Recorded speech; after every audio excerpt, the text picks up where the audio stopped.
Forgetting a friend is equal to killing him.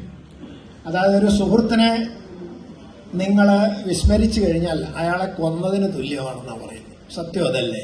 കാരണം അത്ര കൂടുതൽ ആത്മാർത്ഥമായിട്ട് നിങ്ങൾ പരസ്പര ബന്ധവും സ്നേഹത്തോടും വർദ്ധിച്ചിരുന്ന ഒരു വ്യക്തിയെ പൂർണ്ണമായിട്ട് നിങ്ങൾ വിസ്മരിച്ചു കഴിഞ്ഞാൽ അതിന്റെ അർത്ഥം എന്താ? ആ മനുഷ്യനെ നിങ്ങൾ നിങ്ങളുടെ ജീവിതത്തിൽ നിന്ന് കൊന്നു മാറ്റി എന്നാണ്. അപ്പൊ അതുകൊണ്ട് ഒരിക്കലും വികാരത്തിൽ നിന്ന് പുറത്ത് ഒരു സ്നേഹബന്ധം പോകാൻ പാടില്ല എന്നുള്ള ഊഷ്മളമായ സന്ദേശമാണ് ആ വാക്കിൽ കൂടെ നമ്മൾ മനസ്സിലാക്കേണ്ടത്. അപ്പൊ ഒരു കാലത്തും നിങ്ങൾ നിങ്ങളുടെ സ്നേഹിതനെയോ വിസ്മരിക്കാൻ പാടില്ല. അങ്ങനെ വിസ്മരിക്കാതിരിക്കുന്ന എന്നുള്ളതാണ് സ്നേഹബന്ധത്തിന്റെ അടിവരയിട്ട ഊഷ്മളമായ വികാരം.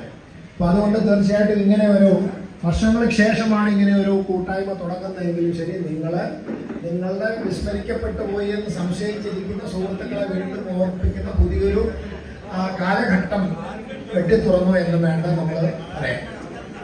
നമ്മളിവിടെ സംബന്ധിക്കുകയാണ് ഇതൊരു കുടുംബ സംഘം.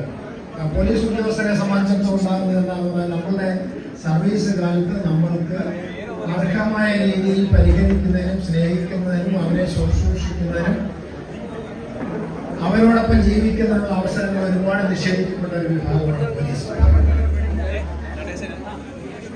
പട്ടാളത്തിലുള്ള ആളുകൾ കൂടെ 2 മാസം 3 മാസം കൊല്ലത്തിൽ പൂർണ്ണമായിട്ട് അവരുടെ കുടുംബാംഗങ്ങളോടുകൂടി ജീവിക്കാം. പൂർണ്ണമായി എത്ര ദിവസം ജീവിച്ചോട്ട് ചോദിച്ചു കഴിഞ്ഞാൽ ചിലപ്പോൾ 60 ദിവസം ഈ മുഴുവൻ കാര്യങ്ങളും ഉണ്ടായില്ല എന്നാണ് എന്റെ ശ്രദ്ധ. അപ്പൊ നമ്മളെ സംബന്ധിച്ചിടത്തോളം റിട്ടയർ ചെയ്തതിന് ശേഷം